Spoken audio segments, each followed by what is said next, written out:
ఆవిడ నన్ను 2 ప్రశ్నలు అడిగారు నేను వాళ్ళ ఇంటికి వెళ్ళినప్పుడు. అందులో ఒకటి, పువ్వులు రేకులు కింద విడదీసి పూజ చెయ్యవచ్చా అని అడిగారు. మంచి ప్రశ్న, అందుకు నేను ప్రస్తావిస్తున్నాను. బాగా జ్ఞాపకం పెట్టుకోండి, పువ్వు అంటే లక్ష్మి, పువ్వు అంటే జ్ఞానం, సరస్వతి. పువ్వు అంత కోమలమైనది, పువ్వంత పరిమళంతో కూడుకున్నది, పువ్వంత మంగళప్రదమైన వస్తువు లోకంలో లేదు.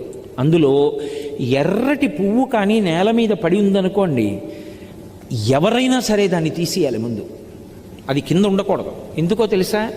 ఎర్ర పువ్వు కింద పడి సువాసిని కానీ ఎవ్వరూ తొక్కకూడదు, సువాసిని ప్రత్యేకించి తొక్కకూడదు.